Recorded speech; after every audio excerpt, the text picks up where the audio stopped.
Hi and welcome to this new video. We're really glad you tuned in again because today is going to be pretty interesting. Because today we're taking a quick detour into the world of key technology. Over the last few days and weeks, quite a few questions have come up regarding Sigo keys.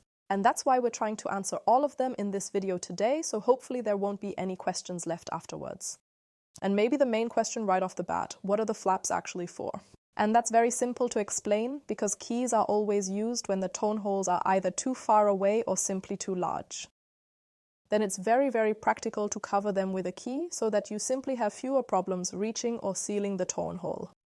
The second question is, what are the keys actually made of? And usually they're made of metal like brass, gold or silver or even nickel silver.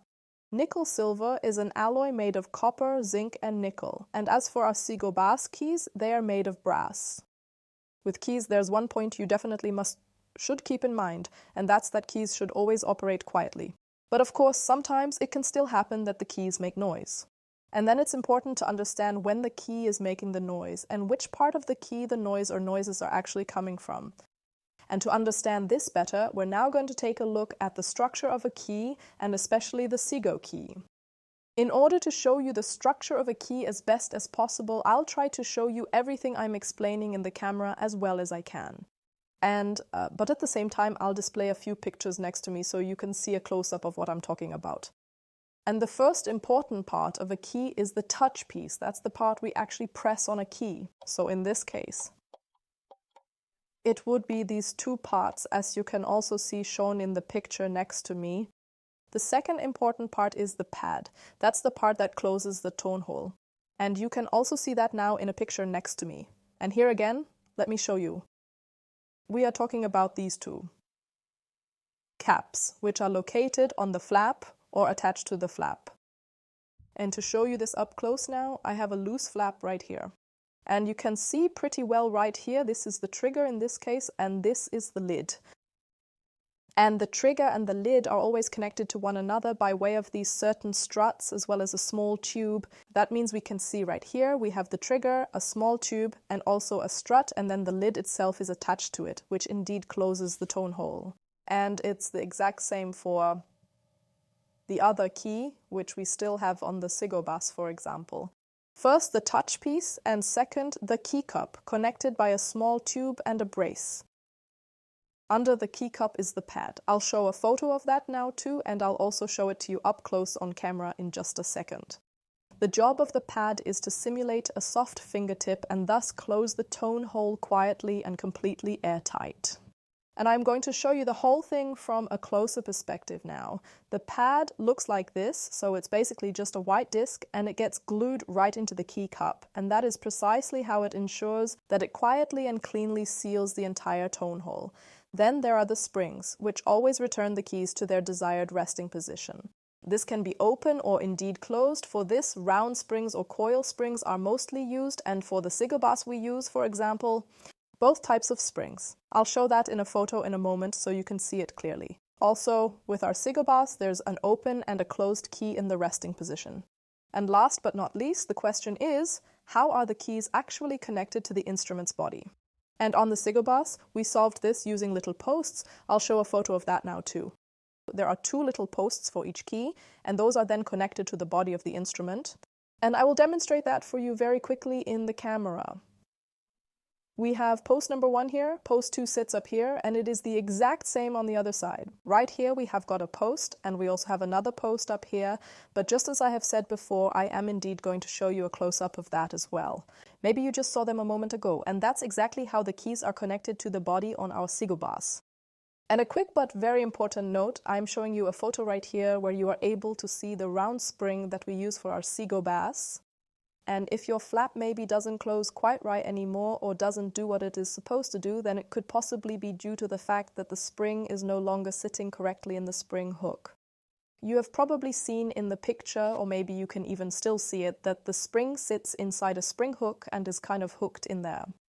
And sometimes it can happen, due to various things, that the spring might just slip out for a moment. And then it's just important to get the spring back into the spring hook so that the flap can close normally again. The next question is, how is the flap now connected to the posts? Or rather, mounted. And there are three different possibilities. Option 1 would be mounting on a through axle. There, the axle is simply pushed through the flap and into the holes of the columns. And to demonstrate this to you real quick, I'll show you up close to the camera. So right here we have the flap, and then right here is the axle. And now you can see I can just push the axle through from one side to the other, and then it would basically be like that you have these two ends with the little pillars. So basically I'd have another little pillar here where I would just push the end of this axle into the pillars on both sides. And the problem with that is that it can just slip out of place pretty easily, and if something ever bends on the flap, then the flap simply won't be able to move at all anymore. And that is why there is also option B, mounting it onto a bolted axle. And for that, I'll show you a picture of an axle like this right here, which basically has a small thread on one side that you can just screw into the little pillar, which then leads to that nothing can slip out anymore because it's firmly in place. But here too, the problem in quotes could be that if the flute falls down, or for whatever reason the key gets bent, that the key can't be moved anymore either. And that's why there's also option 3, mounting on cylinder screws. And I am also going to show you a photo of that now so that you can see what the whole thing actually looks like and what the mechanics look like now, for example, on the Sigo Bass. Because here the flap only rests at the ends, basically on the small cylinders of the grub screw. This in turn reduces friction, making the flap move much easier. And if the flap ever gets bent by accident, this type of bearing is still much more forgiving than the other two options I mentioned before. That's why we deliberately chose the third option for the Sigo Basses as well, and with ours the valves are now only at the ends. Mounted right on the cylinders of the grub screws, and we adjust these grub screws using a 1.5mm Allen key or hex wrench. Now that we've looked at how a key is built, let's get back to our original question. What kind of noises can actually come from the keys? And there are a few possibilities here as well. For one, noises can actually occur when closing the key, when the pad hits the body. And the larger the pad is, the greater is also somehow the likelihood that it will make a louder noise. That's also almost impossible to avoid. I'll see if I can capture that sound. And then I'll show you in a video right here what the whole thing sounds like.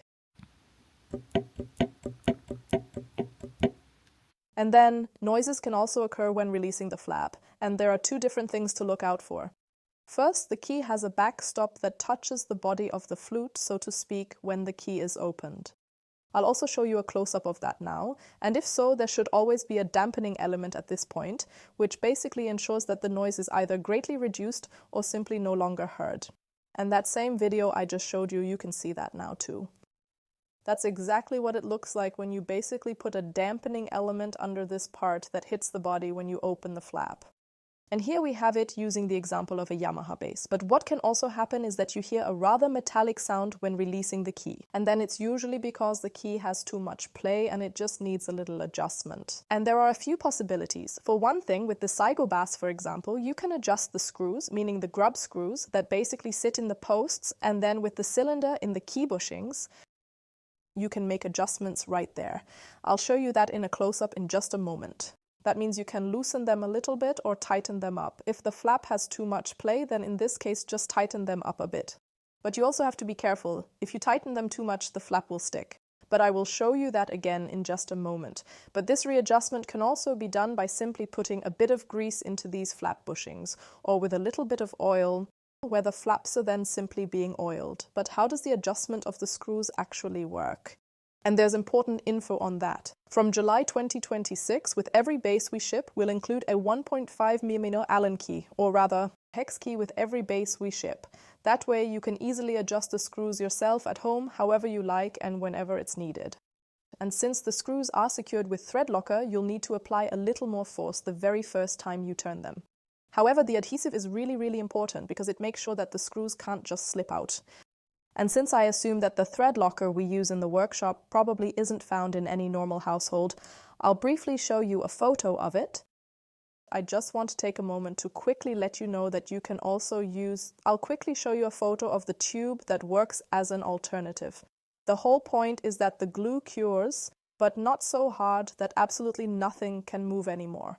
That's why it's also, heads up, very, very important not to use super glue, because that gets way too hard and just ensures that the screws won't turn at all in the end, meaning you won't be able to readjust anything anymore, which really wouldn't be very great. That's why, exactly, either Threadlocker, if any of you happen to have that at home, or the multi-purpose glue. And how all of this works or looks in practice, I'm going to show you now in a short video.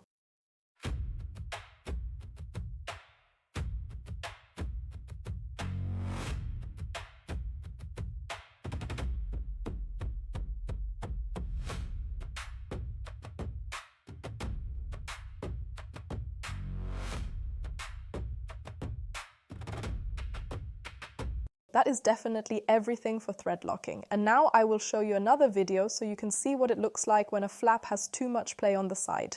Because any side play in the flap should most definitely be avoided, as having too much play can actually cause the flap itself to make noise.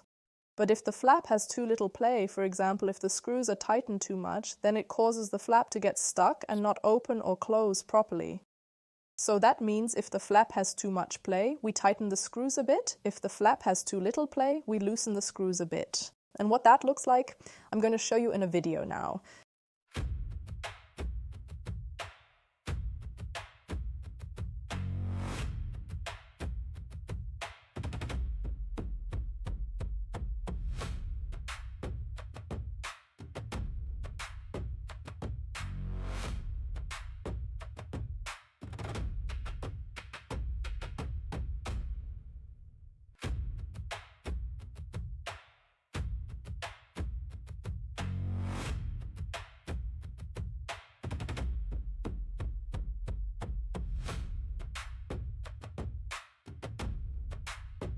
And in case you're wondering now which screws you should actually use for readjusting, tightening or loosening, we recommend using the lower screws because they're simply easier to reach. At the end of the day, it doesn't really matter which screws you turn as long as the flap ends up sitting exactly how it's supposed to.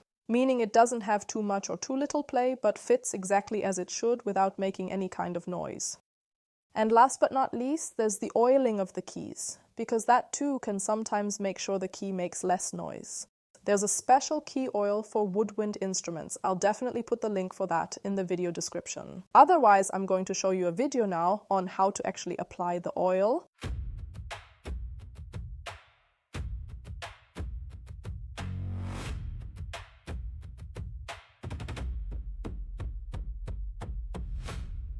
And then we move the key a few times so the oil can spread around. And once the noise is gone, then you've found the issue. So let's just do a very quick recap. Normally the flap shouldn't make any noise, but every now and then some noise can indeed occur. Either from the closing of the key because the pad hits against the body, or from releasing the key because, for example, the key has a small stopper that hits against the instrument's body when it is opening. And that is where, as I have said, you add a small dampening element, so it's not key on body, but a small dampening element lying in between to reduce the noise, or rather, to reduce the noise. Or what can also happen when releasing the key is that you hear a metallic sound, and then that'll be because that the key simply has a little bit too much play. And then you can readjust the screws just a little bit so that the key has a really good fit and can still move around easily. Additionally, you can check if you need to put a little grease into the key bushings or apply some key oil in the space between the key and the post, so that the keys can simply move nicer and smoother. And that's already it for today's video. I really hope we were able to answer all the questions, especially those regarding the Sigo Bass key. If you have any other questions, feel free to write them in the comments or send us an email. We're definitely happy to answer all your questions and help you out. So please feel free to leave us your feedback. And to make sure you don't miss another video, please subscribe to the channel and hit the bell. Then you'll get a notification when a new video goes live. You'll find all the important links in the video description anyway. Like I said, we always love feedback, so please leave us your thoughts in the comments. And other than that, I'd say we definitely wish you lots and lots of fun with your Sigo Bass, and we'll definitely see you again in the next video. Take care.